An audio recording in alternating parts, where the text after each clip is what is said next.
everyone, it's Billy Rude from FIFTY8 magazine, and thank you for watching The Art of Consciousness. This sea of light, the quantum field, represents a vast unharnessed energy source. It is the space that is invisible, and the atmosphere around you is a field of energy and potentials. Our bodies are made up of these subatomic particles, and these subatomic particles are called atoms, which have a nuclei, which is composed of protons. Inside a proton is a quark. Atoms, when they come together, create gross matter, which then creates molecules, which then creates tissue. And every atom and part of it has a mind. It is energy, which is consciousness in motion. So the visible is made from the invisible. The more we can understand the relationship between mind and matter, all we have to do is change our mind to change what we see. Always remember, your focus determines your reality. An atom is the availability of potential. The sixth plane is the quark field. The fifth is the proton field. And the fourth is the closure of the nuclei. And the first, second, and third planes of matter and antimatter are electrons and positrons. The smaller the particle, the more powerful the energy.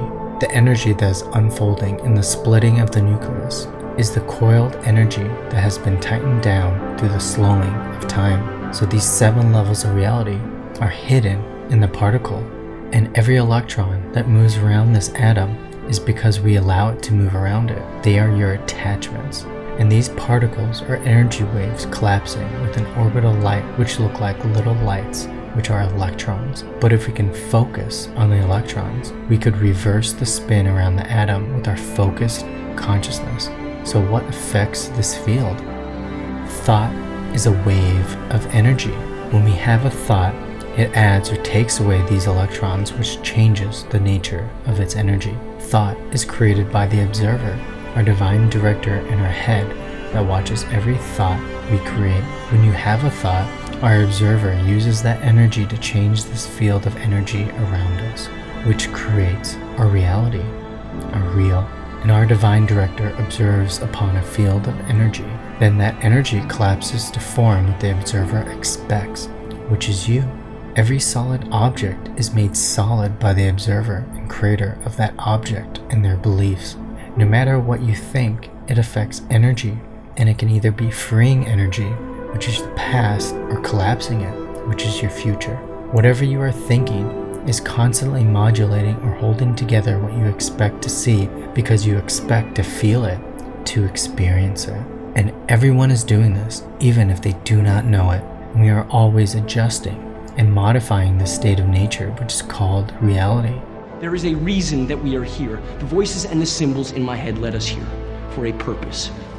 We are unfolding and holding together the status quo, the stage of our expectation. What if it doesn't work? It's gonna work. What if it does? It's gonna work. It'll work. Every day is a potential that you have created in this field of vast potentials based on your thoughts, which is your energy. It takes an enormous amount of energy to keep an enemy and keep them in your mind. In order to create your future, you must dissolve these thoughts of the past in order to make room for the future. We have been watching you a long, long time. You have fought for Optimus, our last descendant, with courage and with sacrifice, the virtues of a leader. A leader worthy of our secret. The matrix of leadership is not found, it is earned. Return now to Optimus. Merge the matrix with his spark. It is, and always has been, your destiny.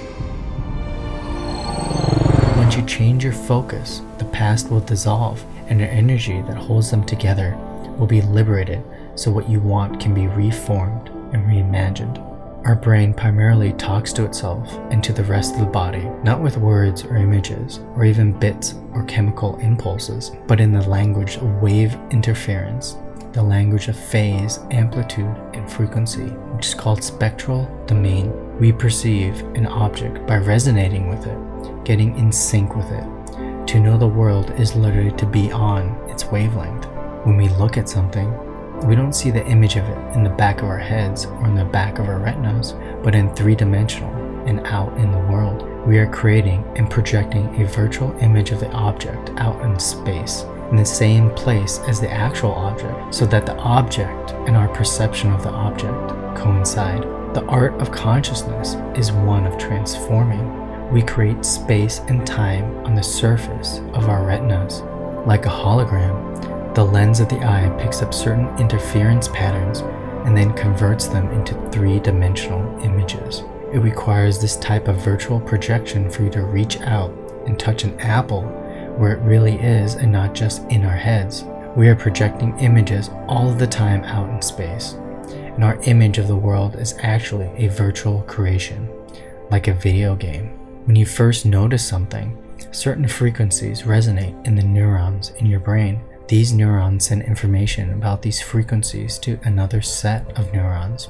And the second set of neurons, which is like a musical chord of these resonances, and sends the resulting information to a third set of neurons, which then begins to construct a pattern that eventually will make up the virtual image you create of the apple out in space. And this threefold process makes it easier for the brain to correspond separate images in a process like a film director giving directions to a producer, cast, and crew. In every moment, our brain is making quantum choices, taking potential states and making them actual reality.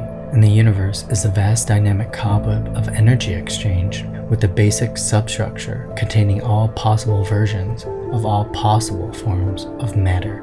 And this field only becomes flexible when we are enlightened, when we connect the mind to our environment. At the root of existence, mind and matter meet. Thoughts shape reality. And what happens in this creates this in reality. The mind is our first reality, and the physical comes after. We have to take full responsibility for the reality we have created. And that's why loving yourself is forgiveness of you and what you have created out of ignorance. I forgive you.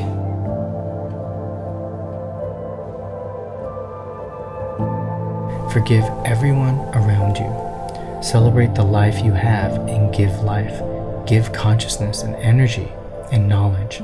And consciousness results from super radiance, a rippling overflow of subatomic unity. When individual quantum particles, such as photons, lose their individuality and begin acting as a single unit, like an army calling every soldier into line. Every motion of every particle of every biological process is mirrored in the quantum field.